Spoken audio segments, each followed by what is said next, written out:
Welcome, everyone, to episode 128 of Just Joshing. I am your host, Joshua Penteleresco. I write stuff and podcast too. Today, my guest is none other than Mark Leslie. I'll get to Mark real quick. Before I do, I kind of want to say something to each and every one of you. I announced on Facebook kind of what's happening with me down the pike. Monday, I will get into all the gory details of it the day before the surgery. But I got, wow, some of the responses really blew me away. I just want to say real quick, thank you guys very, very much. I was a couple of them in particular, just like, wow, cheered me up a little bit. So I guess I'm a big softie at heart. Don't tell anybody, okay? Okay. So Mark was a nice surprise, actually, at the from When Words Collide. We didn't have a scheduled interview. What kind of happened was we both had a free hour right on the last day, and I asked him, and he was really gracious enough to do it. And we had a really good, fun little conversation here, and we're going to get right to it very, very shortly. But Mark will always have the distinction of also being part of my first ever panel. He was witty and entertaining, and I still to this day have no idea what business I had being at that panel, but it was a blast. Mark was great, and a really fun conversation. You should check out his books. You should check out Kobo. You really should. Definitely a cool little part of the internet that I think doesn't get the great attention it deserves. I'm definitely going to be looking at Kobo with the Cloud Diver coming up soon. But yeah, definitely a really, really fun thing. Anyways, let's get to the interview, shall we? Coming October 17th as a paperback and available for pre-order where all electronic books are sold, that is Amazon, Kobo, etc., comes the final book in the Watcher saga, which began with The Watcher and Stormdancer. The Wandering God, once again with illustrations by Florence Chan, is about the Watcher who receives a voice and vision of the city at the end of the world asking for help. And there his friends and himself go journey, overcoming their own doubts and trying to solve the mystery of the Wandering God. Can it get to him before the dragons get there first? Find out October 17th. I'm turning the recorder on, so anything incriminating you want to say, feel free to do so now. Just make sure it's a good crime, because if it's not a good crime, then it's just not worth it. Oh, it'll be a good one. Oh, it'll be an awesome one? All right. How have you been this weekend, man? It's been a great weekend. When Words Clyde is always jam-packed with fun and excitement and amazing people. Yes. You were my very first panel. I was the one we did at Goodreads. Oh, that was that your first one? Oh, you just got into town. Yeah, no. It was literally my first one I've ever done as at When Words Collide. Really? Yeah. Oh, wow, I didn't realize that. Yeah, I was like, okay, and it's like, I'm with Mark Leslie. How interesting could this be? And then you go into stuff on Goodreads. I haven't had a chance to look at it in a long time. It's like, I am in way over my head. We all are in so many ways, right? Yeah. There's so many different people, like on that panel particularly.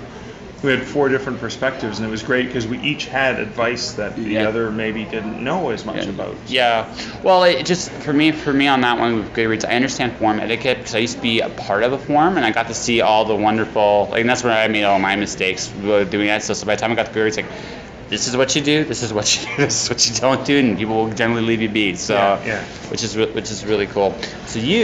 So how do we want to do this? Do you want to talk about your books, or would you rather talk about your Kobo stuff? You tell me what you want to talk about, and I can go in almost any direction. Oh, okay. I'm just making sure it's all well and good. It's all open game. Okay, so you are in a very interesting part of the industry in that you're a writer, but you've also, I would argue, administrative is not the right word. You're almost heading like another. You're looking at the distribution in a very unique way, right? So, and you have the enormity task of trying to at least compete or be in the same market space as Amazon. Yeah, well, actually not just Amazon. No. We are in, Kobo is in a space against the world's largest bookstore, the world's largest search engine company, yes, the world's largest, probably best known software and hardware company, Apple, as well as in the U.S., obviously the U.S.'s largest book chain. So we are a relatively small player up against giants. Now we are owned by Rakuten, which is a giant company internationally, but Kobo is a sub-company under the Rakuten umbrella. In that space on our own, we're not. We're the smaller player, which actually because we have the might and power of this great Rakuten company, and Rakuten is a Japanese company, a major e-commerce company, a phenomenal company that actually, for those who don't know, own Overdrive and Viber and Linkshare and Pinterest and numerous other digital companies. Overdrive obviously being a great digital library market, and then Kobo being in the digital books. Then with our sister company, Overdrive, the concept of Rakuten is this is how we're going to enable people to read more, and that's the two sister companies. That is our goal: read more, help people read more. But because we are smaller, there are only 400 people at Kobo.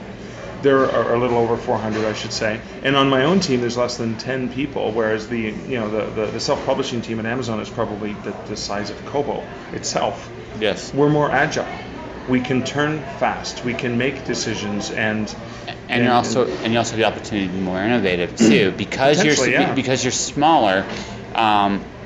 You can kind of look at the trends and go, okay, this is what they're not doing well. Yeah, right. And this is where we should be doing well.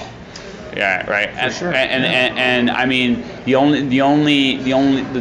disadvantage, the flip side of the disadvantage is they have so much pull in what actually goes on, and it's almost unfair because it's just like it doesn't feel like a competitive marketplace exactly in the U.S. only. Yeah. Specifically, for sure. Yeah. But outside, that's why we have focused so much on international, because the U.S. is already spoken for. Amazon had 80% of the market already. Yeah. So fighting for that extra 1%, sure, we're going to fight for it, but we're going to spend a lot of our time and energy working on how are we going to get our product and our consumers and readers in other countries where they're not dominant. And in many other countries, because we've partnered with retailers, like in Bol in the Netherlands, they're Amazon-sized in the Netherlands in terms of their share of the market. So Kobo and our retail partner Bol have a majority market there, and then places like France and Italy and Spain. So it's funny because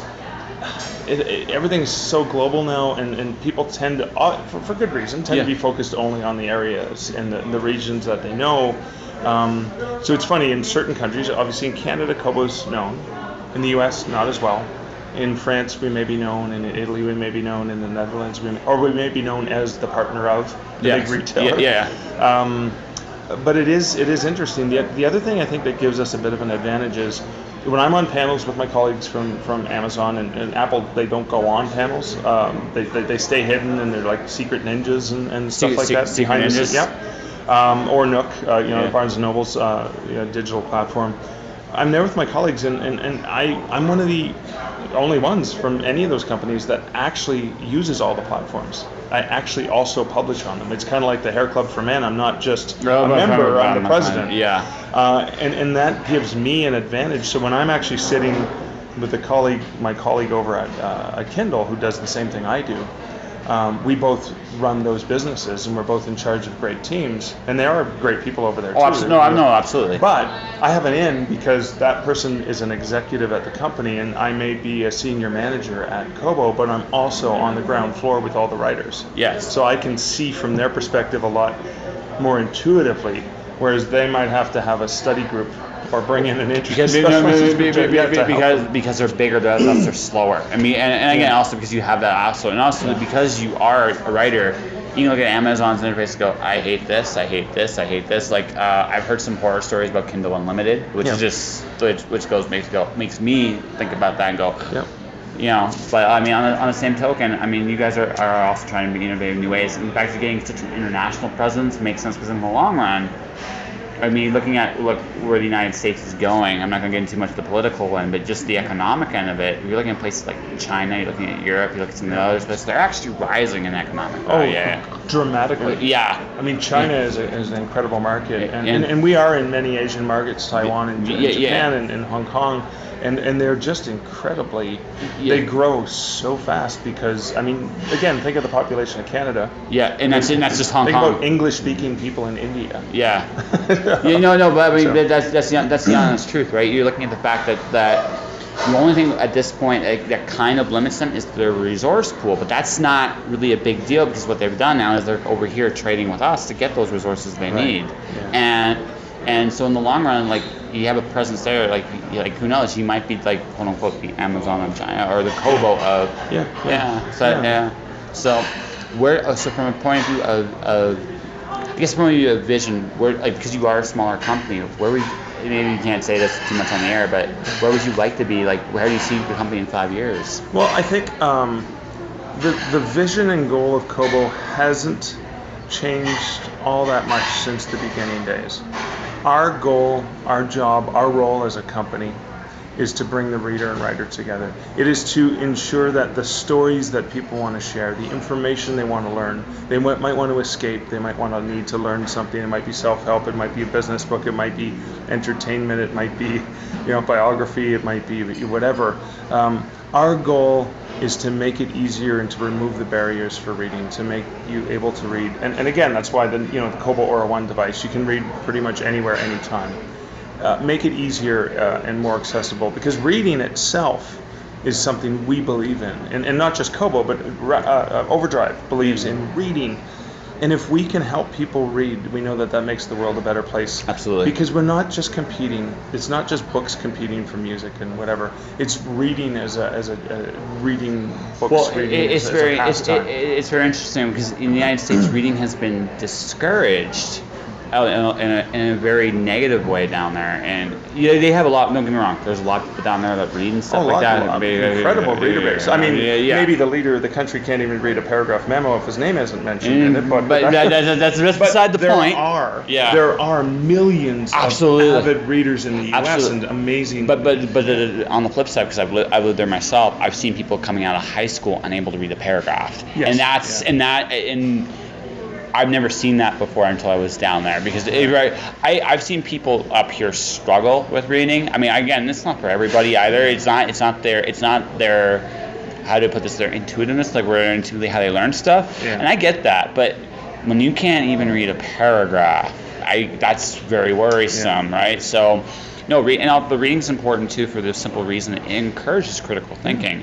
I think as a race, want a better world tomorrow. We don't want our kids or our kids' kids to grow up in a world where it's as bad or as the world we have. We hopefully have a better handle on our problems in the long run. And the thing about reading is reading encourages empathy. Empathy encourages communication, which encourages actual problem solving. So, not going to harp too much on American politics too much, but I on my Facebook feed, I always see people raging against what's going on or really supporting what's going on. And the one thing I noticed by and large is they don't talk to each other. No, they don't talk to each other. I mean, that's one of the challenges. They don't actually read what the other side is saying. And again, that's the importance of understanding. I mean, otherwise you're in an echo chamber of the thoughts that you believe. Dialogue is just as important, and I think good dialogue comes from a sense of being able to actually read, and read critically, not just read an article that is confirmation bias and says, this, I agree with everything, and I'm only going to read things I agree with. I love reading things that challenge me to think. So I'll give you a perfect example, non-political. I was complaining on Facebook about the jerks who rush up in the lane that's ending, and they cut you off, and they come out of that lane and they go fast and they go ahead of time. And I had a friend of mine who said, I read this book called Traffic, and I neglect to name the author because I'm drawing a blank right now, but Traffic, and he said there's a chapter about why you should stay in that lane as long as possible because it makes more efficient traffic flow. And he, in a very scientific, mathematical fashion, showed how traffic flow could be less than 20% if people just stayed in the lane until the very end rather than merge a kilometer ahead or a mile ahead. And I thought, now I do that, and I find, if more people did, not jerks who bump out and rush ahead and go back and weave in and out of lanes, but if you stay in the lanes as long as possible, that's how the road engineers designed it that way. Absolutely. To handle the volume. So I had a perception and an opinion of the type of people who drove a certain way. I was able to listen to something someone said, read and understand, and I was able to change my perception. Absolutely. And that is the beauty of what reading can bring. Well, I remember once upon a time when I was a lot less educated, I had some opinions on evolution, and someone very classic, you should read this, you should read this, and you should read this. And I did, and it was really good. It was really thoughtful and an intelligent look at, again, it's an argument I never saw before. And when you see those arguments, like, okay, I get it. I can still disagree at the end of the day, Yeah. right? But and again, but that's not really the point, neither here nor there. The point is, right? Dialogue is important. If we understand where everybody's coming from, right? Yeah. It's a lot. Look, I mean, I may like the Yankees, you might like the Red Sox. At the end of the day, we can still have a beer at the end of the day. Exactly. Because we both like baseball. Yeah, exactly. Yeah. Right? It's like, we just believe in different teams. Yeah, which is not, again, and that's part of the fun too, right? But I mean, I certainly would not want to live in a world where everybody has the exact same opinion I do. No. I mean, the variety is the spice of life. Yeah. And I do value that. I was so many panels here at One Words Collide where I was on editor panels where we're giving live feedback to writers, and you see there's 4 editors up there and 4 different reactions of what I like this and she liked that and he liked the other thing and he didn't like this and she didn't like that.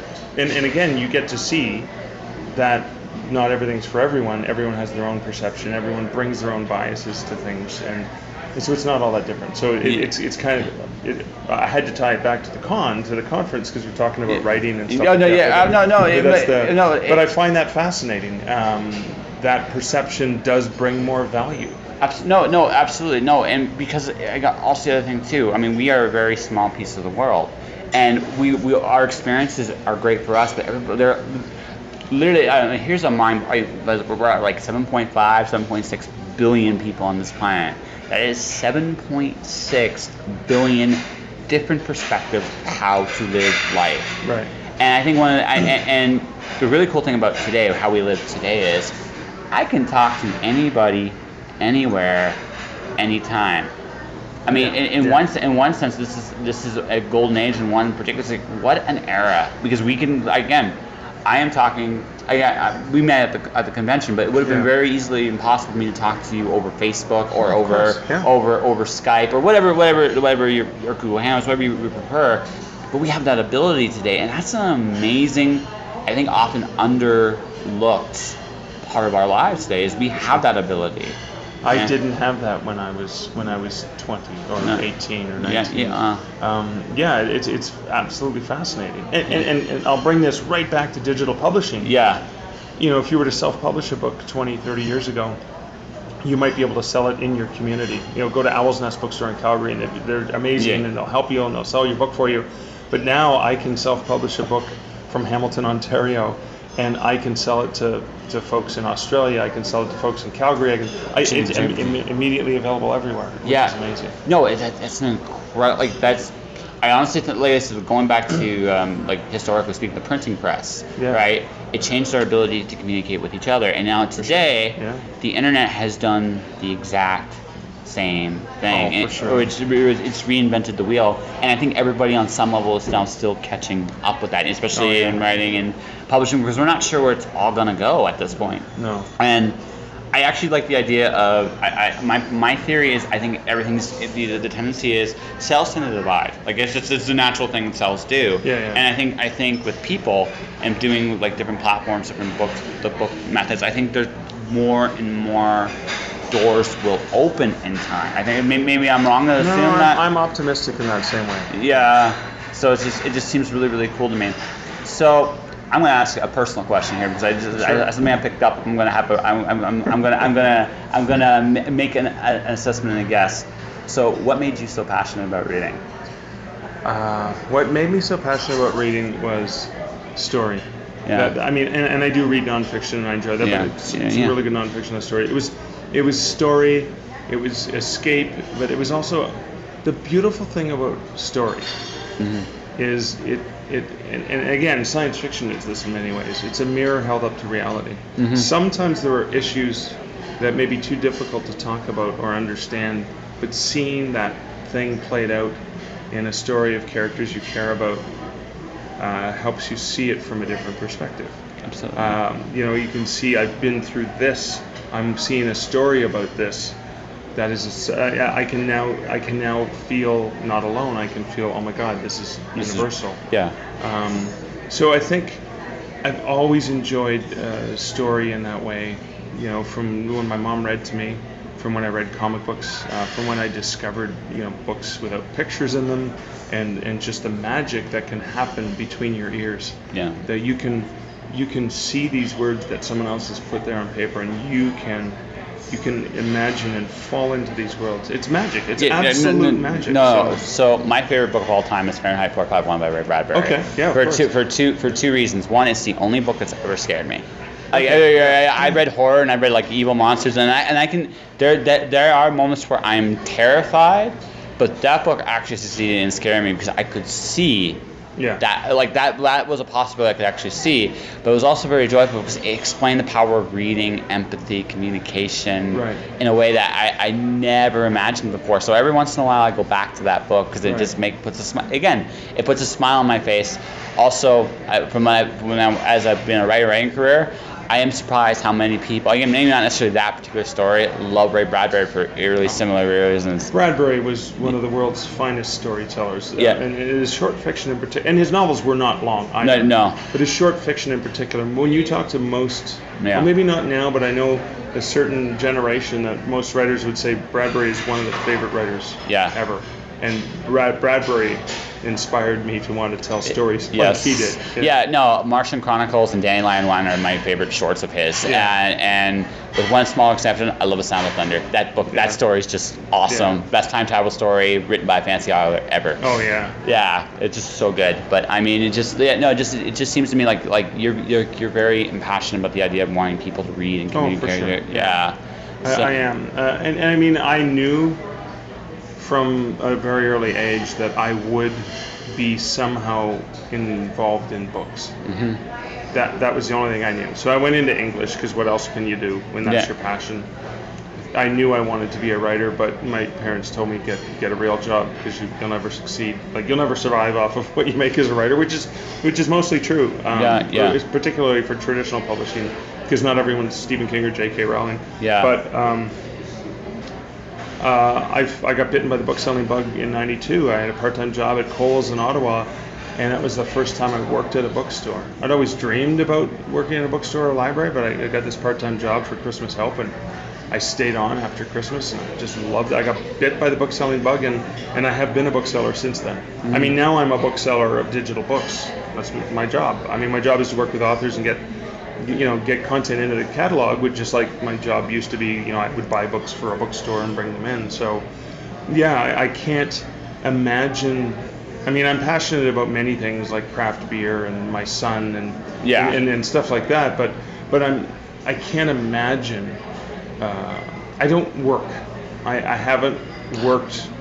A day in my life because I'm lucky that I get paid for the thing I'm most passionate about. Well, no, when you're engaged in something you really, really love to do, it's never work. I mean, there are days where it feels more like work than others. Oh, for sure. Absolutely, but it never actually feels like work. It feels like I forget, like when you're really in, like when I'm either doing this or if I'm writing a story, I forget I'm supposed to do other things sometimes. Like wait. I should eat today. Sometime I should, yes. But it's like, how long has it been?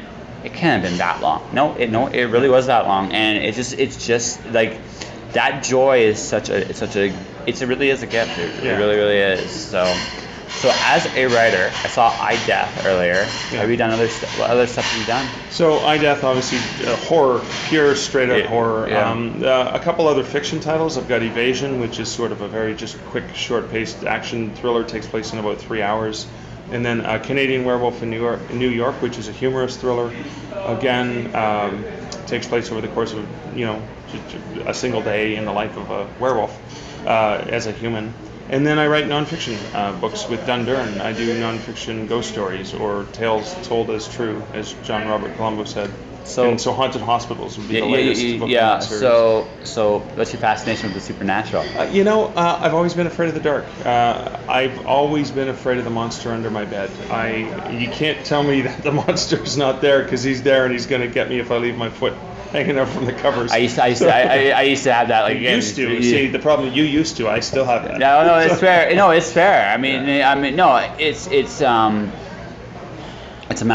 is a kind of a magical thing, and honestly, so I have this crazy theory in my head sometimes. I have some very zany ideas. I'll tell you about a couple of them when we're off the air. But sometimes I actually ask really interesting questions like, what if all the ideas I have in my head are actually real? And I'm just a conduit for them to go from literally one world to the next. Right. And it's just one of those thoughts like, why not? I mean, you never actually know. So maybe in a parallel world somewhere there is a monster under that bed, and he's like, "Hey, get off my lawn." Yeah, exactly. Yes. Exactly. Yeah, for sure. Yeah. So I like to capture those stories because I do love that sense of fear, that sense of adrenaline, and I think of those ghost stories and sharing tales like that, even in my fiction, is similar to the reason people go on roller coasters. They want that adrenaline rush. They want that thrill, and they know. And the beautiful thing about that is you can close the book and you're safe. Mm-hmm. You're not in the midst of that. You're not stuck in that haunted hotel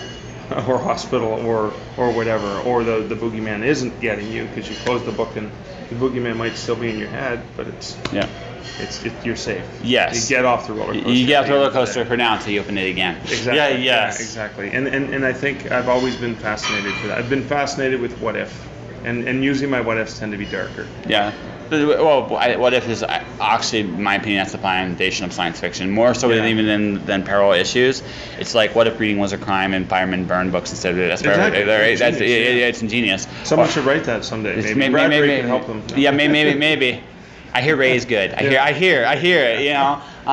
But then there were another one where it's mathematically possible to predict the future, and they see the end of society and they have to rebuild a new one. And that's also another one that's one of my personal favorites. So. Yeah. But I mean, everybody does their own thing. So, do you have any fiction books coming up, or besides your nonfiction currently? Do you got any fiction on? Well, I also edit anthologies. I got Fiction River, Field of Fear, which is an anthology I've edited, which basically the foundation, the stories I was looking for, they didn't have to be horror, but they all had to include an element of fear.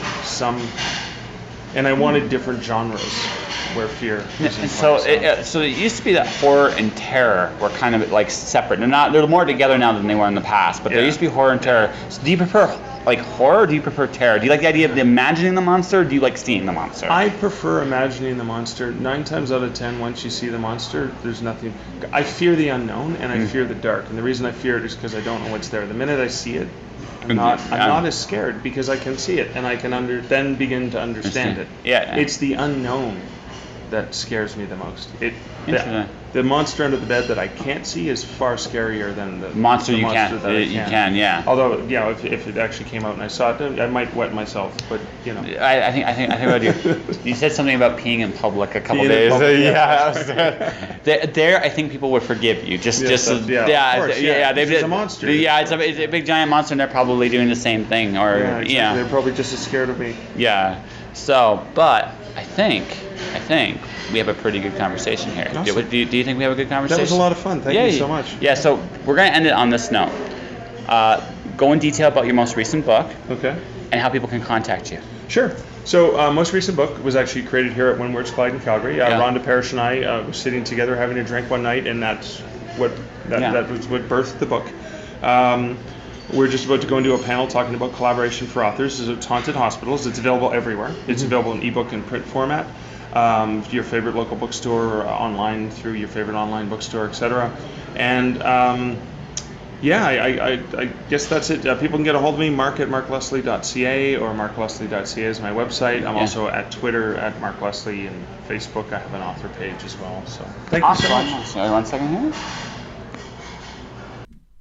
Thanks, Mark.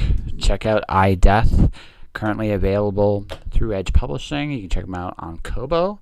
I just do it there first. I think Mark would appreciate that. Or anywhere else electronic books are sold. And that will do it for this episode of Just Joshing. If you want to support the podcast, you can do so a couple different ways. You can subscribe to the podcast. You can order one of my books, The Watcher, Storm Dancer, The Wandering God, at MirrorWorldPublishing.com or Amazon.com or anywhere else electronic books are sold. You can subscribe to my YouTube channel at Joshua Pentellaresco. You can listen to some past podcasts there. That list grows all the time. Beyond that, you know what, guys? Face whatever haunts you. Don't let fear rule you. Keep going forward, whatever it is you're doing. Okay? Okay. See you around. Josh.